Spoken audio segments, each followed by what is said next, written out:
من الشيطان اللعين الرجيم. بفضل الله بسم الله الرحمن الرحيم. الحمد لله رب العالمين. الحمد لله والحمد حقه كما يستحقه حمدا كثيرا. الحمد لله الذي هدانا لهذا وما كنا لنهتدي لولا أن هدانا الله. اللهم لعن ولا ظالم ظلم حق محمد وآل محمد وآخر تابع له على ذلك. اللهم لعن العصابة التي جاهدت الحسين وشايعت وبايعت وتابعت على قتله. اللهم لعنهم جميعا. ثم الصلاة والسلام على خير خلق الله أجمعين محمد.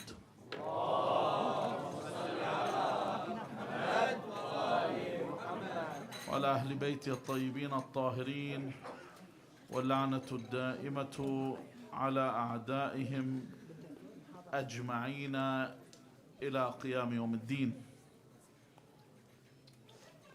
There is no compromise when it comes to your religion. And there's no compromise when it comes to obeying and disobeying Allah عز وجل. لا طاعة لمخلوق في معصية الخالق. That I have been told in no means is there any form of obedience while Allah has been disobeyed. Whether this obedience is to your teacher, whether this obedience is to your older sibling, or whether this obedience is to your parents. If Allah Azza wa Jal is being disobeyed, there is no other obedience except the obedience of Allah. You cannot compromise here.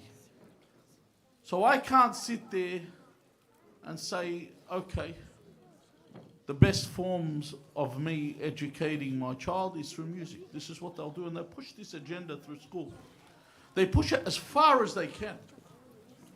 And they'll push to the point that this is compulsory education. That your child must attend dance, your child must play, and they manipulate it. They tell you a child that can play a musical instrument is a child with intellect, which isn't true. It's what they get paid to say they do. Just like the Heart Foundation says that pork is healthy. Just like they would tell you one schooner of beer is good for you a day, and one glass of wine is good for you, and stuff like that they push. Even if those that are old enough will still remember where doctors would do advertisements for cigarettes. And I smoke one packet of cigarettes a day. And even to one point, the hypocrisy when it comes to money. They would actually recommend powdered milk over breast milk. They say formula is better than breast milk. Why? Because that's what they were getting paid to do. So when Allah Azza wa Jal says something to you, everything else doesn't even hold any weight whatsoever. Sometimes people might think you're mad. Don't be upset, because your prophet was called raving mad. When Allah Azza wa Jal said to those that were around him, وَمَا صَاحِبُكُمْ بِمَجْنُونَ, he's not raving mad. Your companion is not raving mad, because they were calling him a raving mad. They called him a lunatic. Even those that they considered the nearest companions of the Prophet, the ones that say his best companions, on his deathbed, they said that the Prophet is raving mad. They continued to call him a lunatic. Yet, don't let that affect you when it comes to expressing your religion. Just like your child can be accustomed to listening to songs, your child can be accustomed to listening to the Quran. I remember once I was sitting in an Islamic center, and a man came and sat next to me, and he brought his son along. His son was like 4.5, 5 years old. And he said to his son, read this surah. And the son would rattle them off, 4-year-old. This guy knew like 12, 13, 14. And look at the father. The father's not one of those, like I've known the father for a while. I don't think he knows the Fatiha, Qul Huwallahu Ahad, and if he's lucky, he'll pull off the Ma'udatin. You know? So I said, your child knows more than you. How did you teach him? He said, I didn't teach him. One day he said, I was playing with YouTube and listening to these surah. Someone had sent him a link with a child reciting the Quran. He said, my child watched, and he kept watching these videos on his own. By himself. He said, I didn't even put an effort. See, sometimes you make something look lucrative, something look attractive, and the child will get affected by it. Just like they can learn a song, they can learn the Quran. They can learn the Holy Quran. Now, the two don't work together. Some people bring their children to a majlis and they come from far distances. Some people live right next to the majlis or the mosque, they don't even bother to bring their kids. You don't even know they have children. Their children don't exist. And when I tell you this problem, like you'll meet someone you've seen him around 30 years, 20 years, and you don't even know they have children. They'll call you one day and they'll tell you, listen, my child has, or like one phone call I got, my child is becoming a Christian because he's met a girl that's a Christian and he wants to become a Christian. And the first thought in my head is, you have a son? I didn't know you had a child. Never brought their child into these places. The other thing is some people like to do a cocktail. This is why the problem is there's no obedience mixed with disobedience. What I mean by a cocktail is they'll bring their child to the majlis, but then they also let their child to go to unorthodox gatherings. They'll come to the majlis, they'll bring him to the majlis, but then they allow their child to mix with people that are far from religion or people that have no association with religion. So the child gets a mixed reaction. Once we used to do lectures at one of the centres on Saturday nights, and I remember one of the boys was saying, I'm not coming next week. This is a true story, just to give you, this guy used to turn up to the lectures. He said, I'm not coming next week. And I said, why not? He said, I'm going to the Mardi Gras. Like, that's how frank he was about it. See, there's a difference between being candid and being shameless. What's the difference? Candid is when you say, if you're someone that just says the things as they are. Shameless is someone that goes to the toilet in public. Do you understand what I mean? It's the difference. You're not candid. You're not honest if you are shameless. This person was just shameless. And I said, what, you're leaning towards the other team? You know what's going on? He said, no. It's a good celebration. I want to be there. Straight out. But the problem was what? Is the fact that his parents, they didn't care that he was going there. It was a non-issue for them. When he still comes to the Sheikh. Now I'm going towards an extreme. But in between, these things also exist. Now, another thing is, when there is Hajj Ali Bkhair, this, what's it called? I'm answering someone's question and having a side discussion. This is the problem when you have Islamic functions, Islamic lessons, and then you ask someone, where's your child? And they'll tell you, oh, my child's got football training. Okay, he's got football training. But if it's his cousin's wedding, you'll cancel the football training and you'll take him to the cousin's wedding. But the majlis, you won't take that off. Why is it I don't compensate there? Why is it I do not stop for when it comes to this? I'm not saying they shouldn't be attending or having a sport that they do, but if this sport clashes, because I'll tell you where the problem is here. I'll tell you how it links so you can understand. Someone says to me, if Imam Mehdi comes, how do I know if I'll follow him? I said, simple. When you're at work and it's prayer time, what do you do? Don't answer it. Inside your head, what's prayer time? What do you do? Do you get ready for prayer time and pray? Or you're someone that delays your prayer till it's convenient for you to pray? When Imam Mahdi comes, you will delay going to him until it's convenient for you. You know, I've got this job site, it takes 3 weeks to finish. I'll see the Imam after the 3 weeks are done. That's exactly how you're going to treat it. If your religion is not paramount, your religion does not come first. Because one of the things that, unfortunately, because we have restricted time, is we don't talk about all the details in Karbala. We don't tell you the stories about those that fought. Have you ever in any majlis listened and they tell you about those that fought and left the Imam? There were those that fought with the Imam, but they left. They don't talk about them. They don't mention them, but there were people that actually fought and said, listen, I've killed enough, I'm gone. They were actually there. There was even related to the Imam, people related to the Imam that got injured in the battle and went with their relatives on the other side.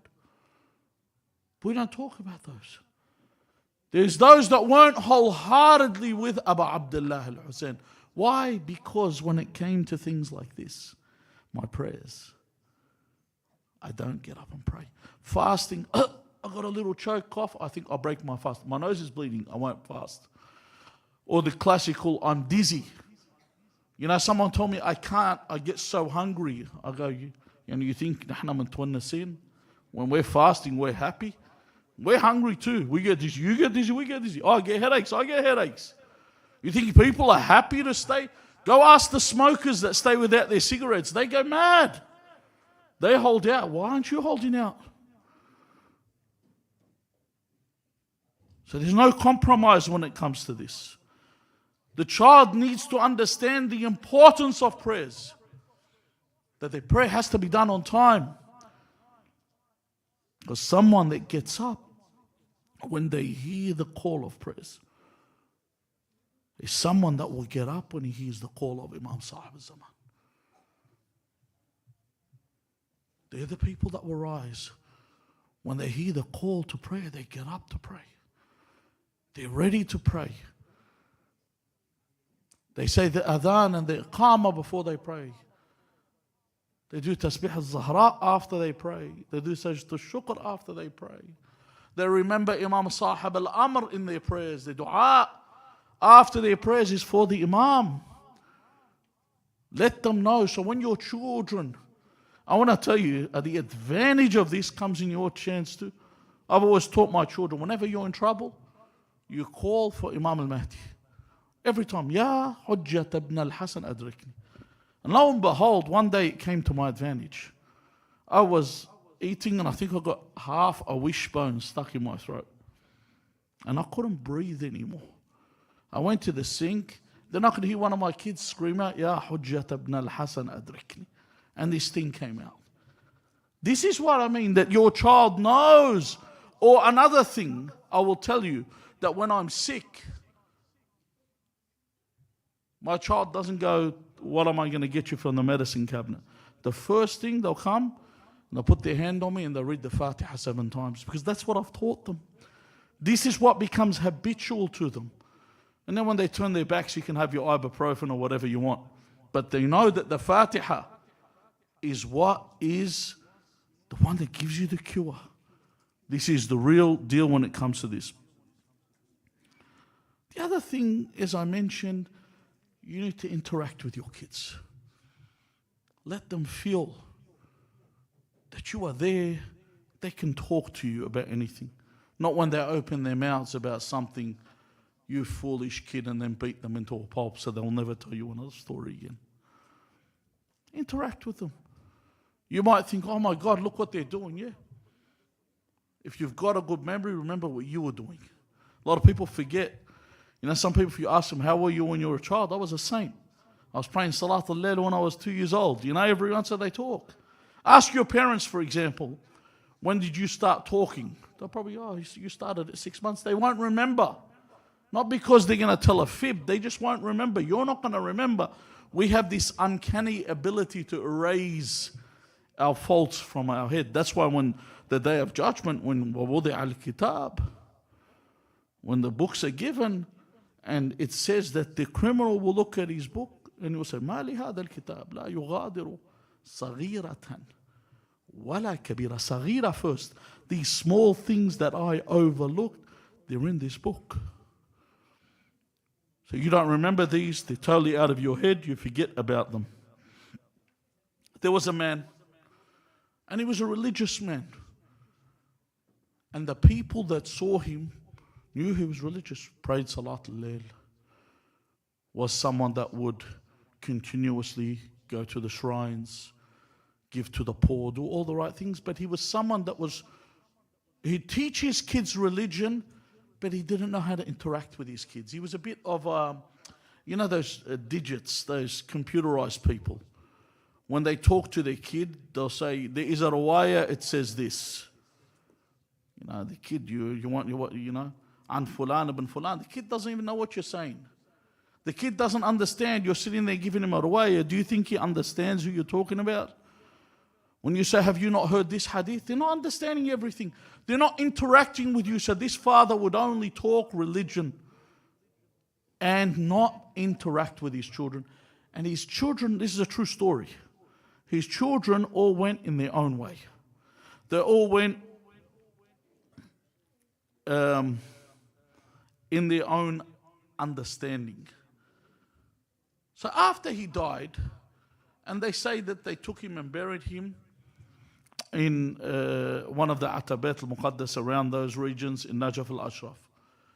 One of the ulama saw him in his dream. And he said to him, how was your end? What happened? He said, alhamdulillah, the angels came. They gave me my reward. They said, you did good in the dunya.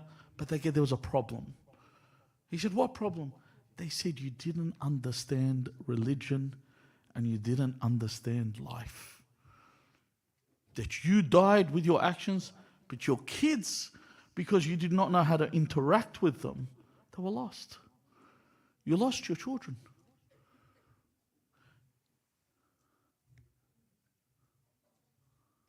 If you look at this hadith, it says, جُبِلَتِ الْقُلُوبِ عَلَى حُبِّ مَنْ أَحْسَنَ إِلَيْهَا وَبُغْضِ مَنْ أَسَاءَ إِلَيْهَا. That your hearts, the way that they function, you've ever heard the saying, you catch more flies with honey? When someone is good to people and treats them with respect, the person that's nice to the youth when they deal with them, when the youth grow up, they remember this person, they respect them. The one that treats the youth as cannon fodder, they say, yalla, get the hell out of here. The ones that disrespect the youth never like them. The youth will always remember this person was a good person. If the father was a menacing figure in the house, the child waits. Like it's a Eid for them when the father leaves the house. The father goes 2 weeks holiday. Yeah, this is freedom now. We're going to be free. He's not on my case. He doesn't bother me. He's not going to harass me. When the father enters the house and everyone... See, it's different when the father enters and he has a haiba to when the father enters and there's fear. That there's fear when he enters the house. Enters the house, the kids are shivering. It's different when he enters the house. The father, when he enters the house, there should be a change in the house, 100%. And we'll be talking about this, inshallah, in the next night, the night after, we'll talk about masculinity. Should be a change in the house. But there shouldn't be to the point where the kids detest their father when he enters the house. Another thing when it comes to your children and raising your children, and this is instrumental in raising the kids, idfa'ul bala, the Imam says, bid-du'a. There is a dua. If you can read this dua, if not every morning, if not once a week, if not once a month, at least read it once a year. But it's a nice dua if you actually go through it and what it says. It's the dua of Imam Ali ibn al-Hussein alayhi salam to his children. The dua of the Imam for his children. And if you see I love the best part of the dua is the very end. It's a very nice part.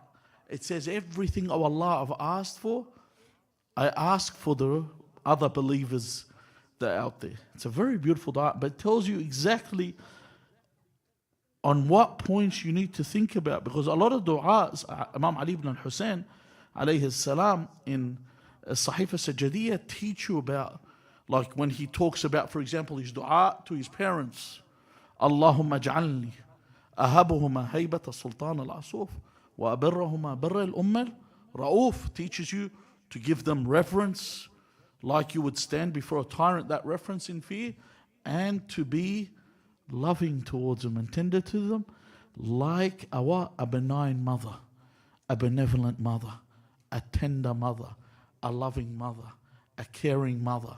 To be like that with your parents. Not when your mother speaks to you, some noises you hear a child say when their mother speaks to them. You say, oh my God, this person does not know what waits for them.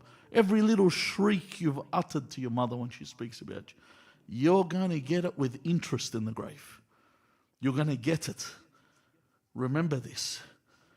God will not let this go until you seek repentance and ask forgiveness.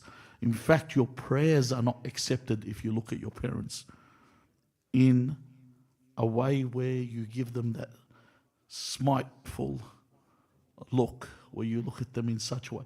Your parents, and it doesn't say your parents have to be tip-top. It says, doesn't matter how your parents are. You got to respect them. That's the rules. Allah makes these rules. The other thing you need to remember is that your child is an extension of you. This is in Risalat al-Huquq. That waladak, he says, minka wa mudafun ilayk. Your child is an extension of you. Everything they do, like I mentioned 2 nights ago, will affect you. So, sometimes a child will call me, a young man called me, he was 22 years old, he said, I want to get married. And I said, okay, who are you going to get married to? Where are the parents? He said, oh, well, my parents muradin. They're not accept for me to marry this girl. I said, then I won't do your get picked up. And then he said, why not? I don't need permission from my parents. I'm a male. It's only for a female. I said, yeah, and I'm not obligated to write your aqd for you. It's not like I have to do it. What do you think? I work for your father. I just turn up. When you call me, I'm a lamp, I'm a genie, you rub the lamp, I come out and do what you want. No. Your parents are not pleased for you to get married. I won't do it. He said, why not? I go, because you do not live alone in this world. You're an extension of your parents. And he said, what do you mean? I go, you're 22 years old, there's a 22-year investment in front of them. And they want what? The returns for that 22-year investment. They don't want financial. It's not fiscal what they want. That's not the returns. Have some respect. If your parents reject you getting married because your parents are far from God, this is where the Sheikh will intervene and help you to get married. They'll intervene. But if I look at your parents, they're decent people and their reasoning is decent reasoning, there's no way you're going to win this fight. Your child is an extension of you. That's your legacy, that's your investment, that's your nest egg. The thing is that we need also encountering the world today is one of the biggest problems we do. This is our mentality, whether you're Arab, whether you're from the subcontinent. We have this attitude where we always want to get a mullah or a maulana or a sheikh from overseas. Do you know how,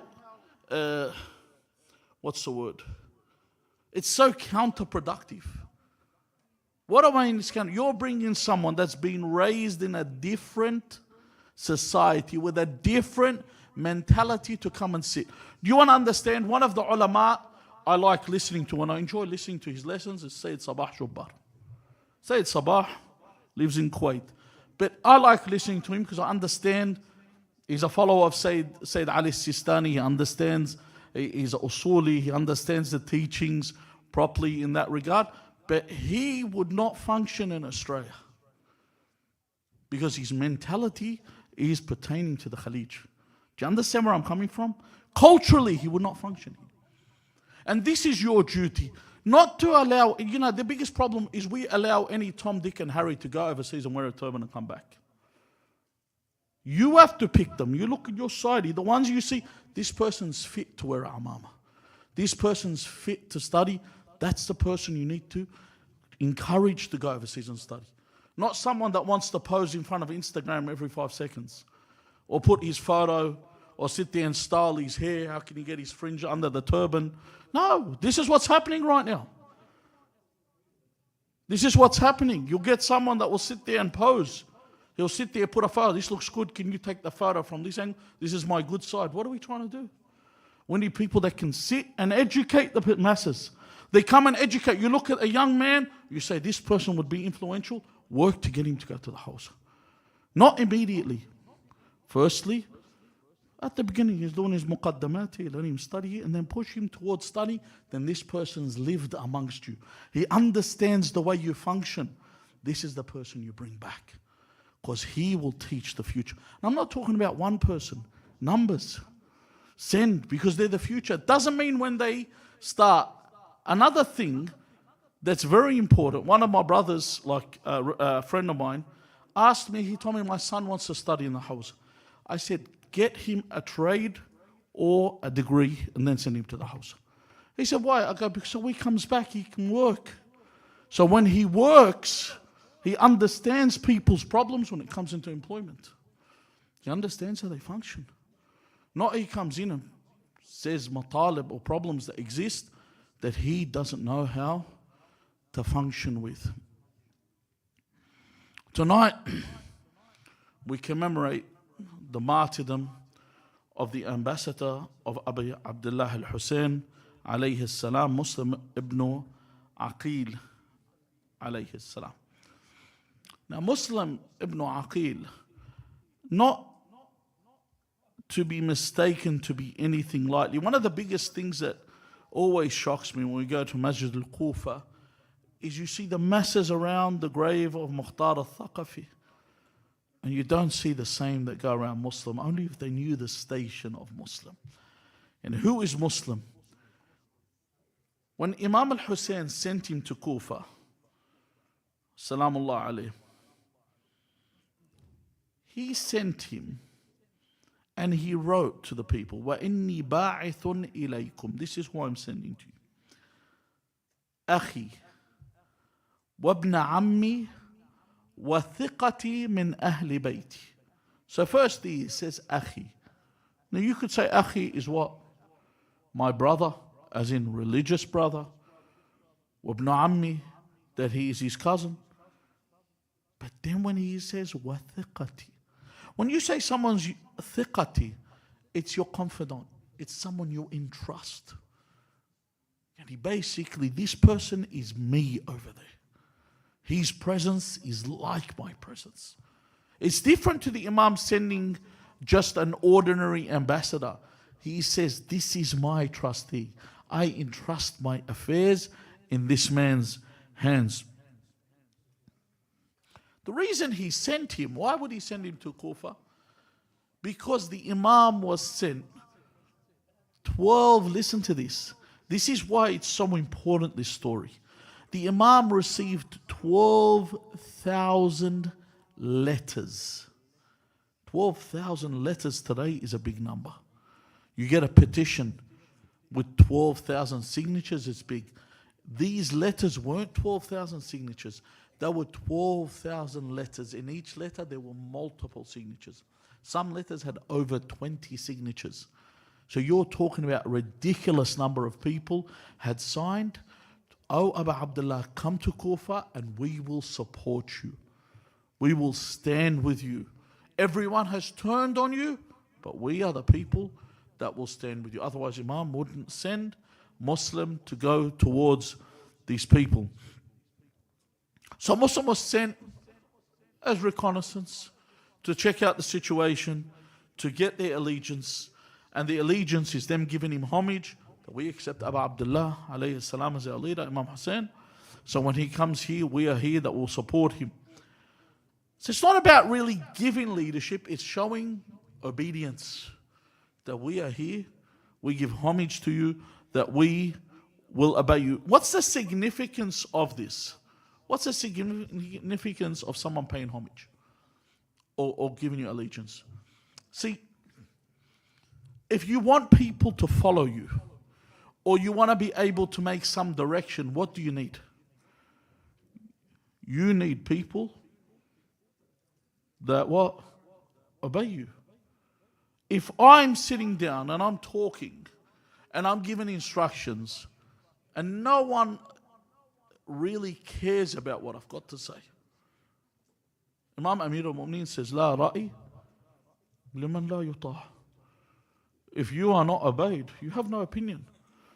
That's why Amir al-Mu'mineen Ali ibn Abi Talib alayhi salam was in his house for over 25 years.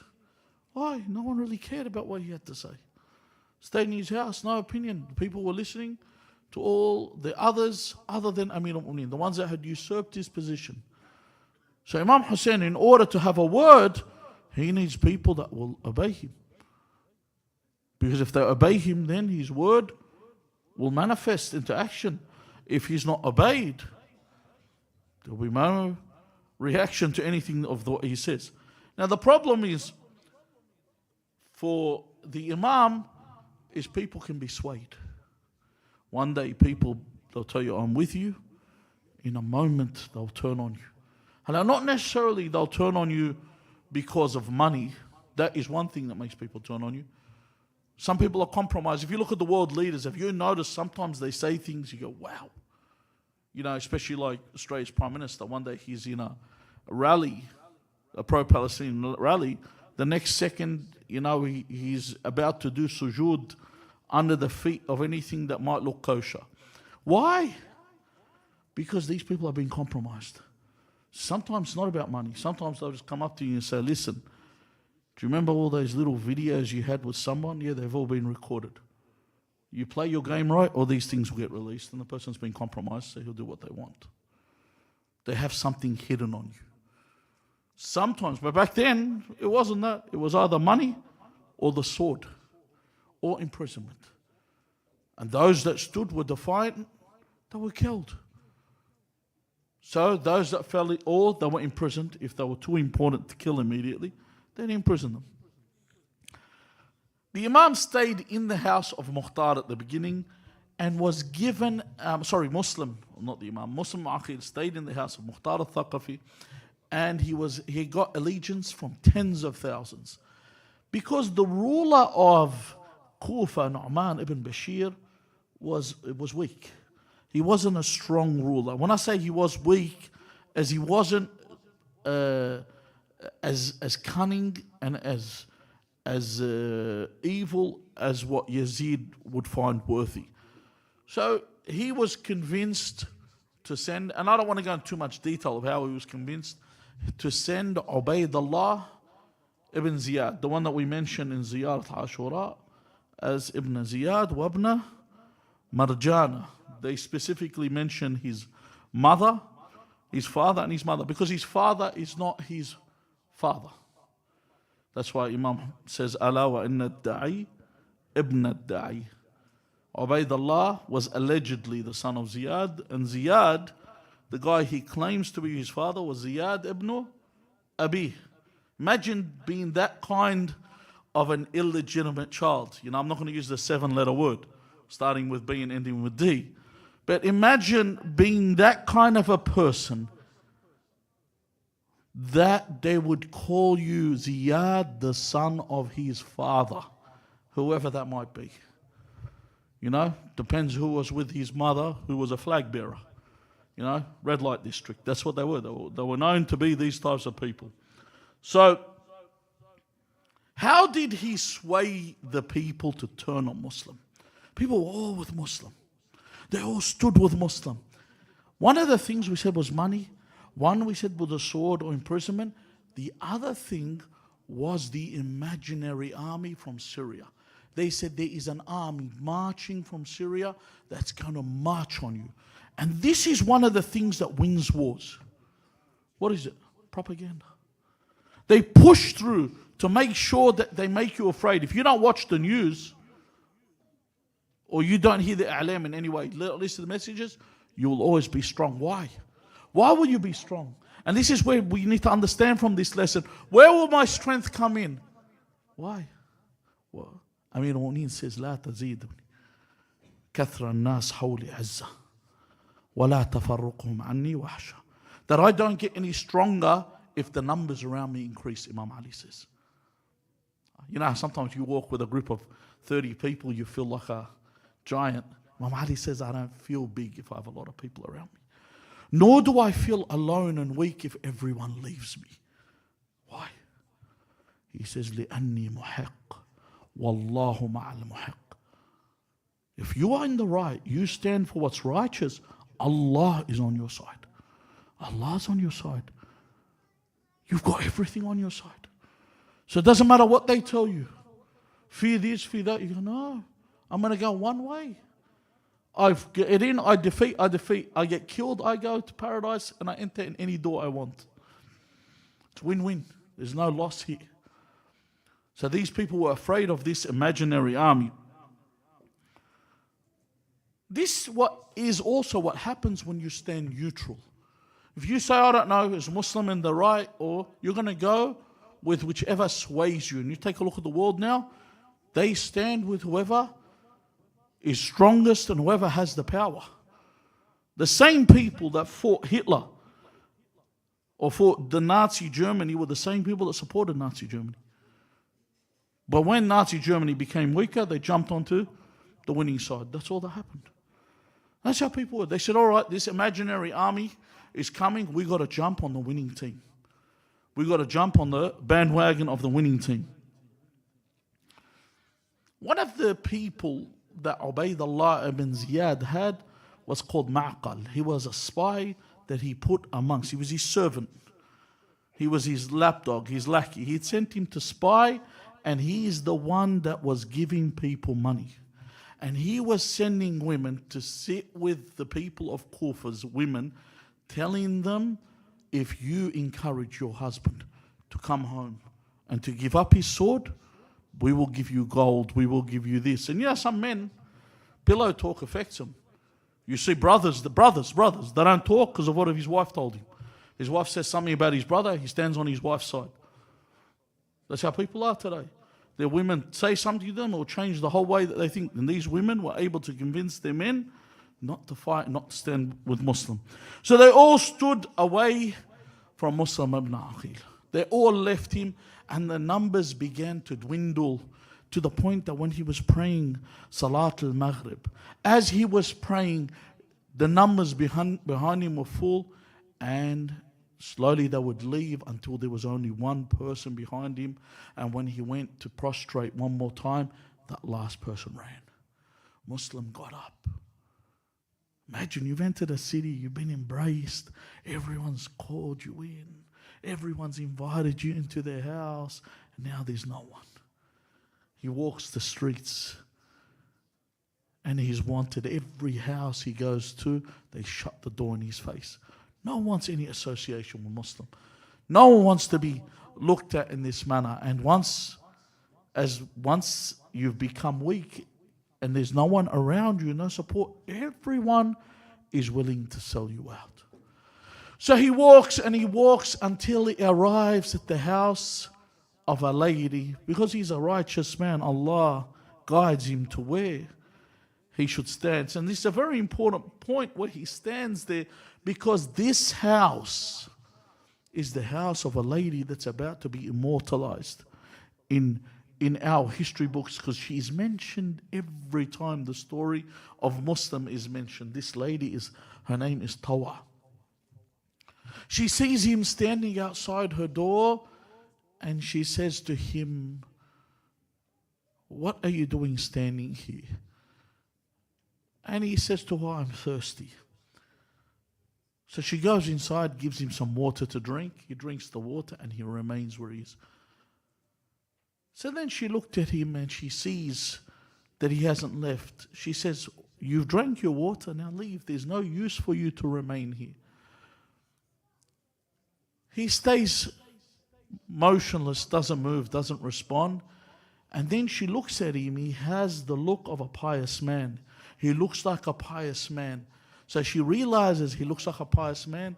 She says to him, I do not permit you to stand in front of my door. I am a woman that lives on her own. I don't want people to be talking. And then he says to her, so where do I go? She says, do you not have a family? Do you not have any relatives at all to go to? And he says, no. She says, by God, who are you? And he says to her, I am Muslim ibn Aqil. I am the one that's been betrayed by the people of Kufa. She said, you are Muslim, the son of Aqil, the nephew of Ali ibn Abi Talib, the cousin of Imam Hussein alayhi salam. He said, yes. She said, come in. She has a room on the side. Enter. May my mother and father be ransomed for you. And this woman looks after him and she conceals where he is. And she says, I cannot tell people where you are. Why? She says, my son is not a good child. I have a bad child. She has a bad seed. And this son of mine, if he sees you, he will sell you. So the son later comes in and sees his mum entering and leaving this room, and he wants to know where she is going, but she will not allow him. So he returns back to the head of the guards and he says, I think I know where Muslim is. Because my mother enters and leaves from this place. There's no way except he is hiding there. And my mother is one of the followers of Ahlul Bayt alayhim as-salam. So she would do something like this. So Muslim realizes that her son was there and has left. Sorry, the mother, the woman, Tawa, Ridwanullahi ta'ala alayha, realizes her son has left. She says to Muslim, I think he has gone. He may know something. So then Muslim begins to prepare himself for battle. Muslim is there to prepare himself for battle. Muslim was just not any normal man. This was a warrior that fought in the battle of Siffin and survived. The longest battle went over 3 months, this battle. And he survived in this battle. He was a warrior. So when they had turned up with horsemen. They had turned up with foot soldiers. Some of these soldiers, all these soldiers also fought in Karbala. So these people came to take him as a prisoner. Muslim fought so valiantly. He fought them off as much as he could. Now the narrations differ on how he was captured. Some say that they set up a trap for him and they surrounded him until he fell into that trap, and then they took him. But at this point he was bleeding all over. He was cut all over because these people were fighting him from all angles. They were on rooftops. And he had killed many of them in this state. So then they took him as a prisoner, whether there was an agreement made or not, that he would arrive. There's different narrations. But when they took him towards the castle, when they took him towards the castle, the palace of Ubaydullah ibn Ziyad, they brought him into the palace and he began to weep. And they said, you fought like a man, why is it now you weep? He said, I do not weep for myself. I weep because I sent the last messenger to Imam Hussein to tell him to come to Kufa. And how you have betrayed him, and I have not been able to deliver this message. So then they brought some water for him to drink, because he asked to drink water. As he went to drink from this water, the blood from his mouth, from the strikes, would fall into the water. He'd throw the water out, he'd take another scoop, always thinking of his religion. You cannot drink blood. And upon the third time, he realizes water, the blood is profusely coming from his mouth. He realizes that he will also be killed while he's thirsty. Ala la'natullah ala al-qawm al-zalimin. وسيعلم الذين ظلموا أي منقلب ينقلبون والعاقبة للمتقين. We ask Allah Azza wa Jal not to take us from this world until He is pleased with us and upon the wilaya of Amir al-Mu'mineen. وهذا والحمد لله رب العالمين وصلى اللهم على محمد وآله الطيبين الطاهرين.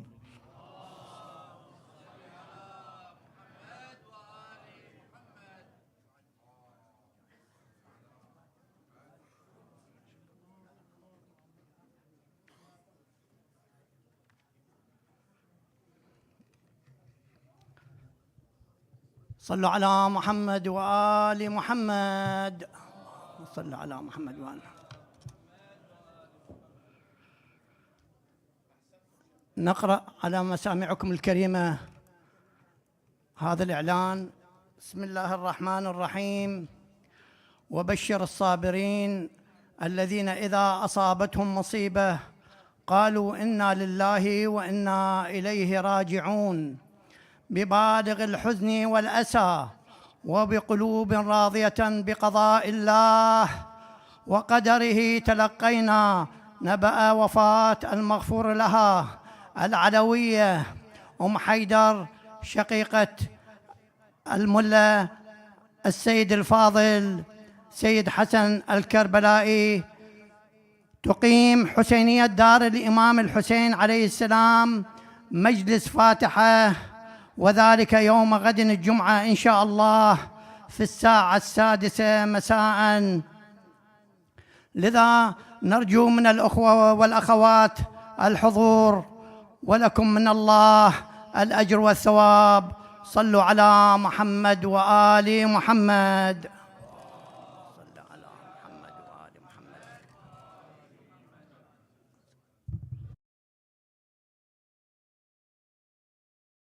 الثانية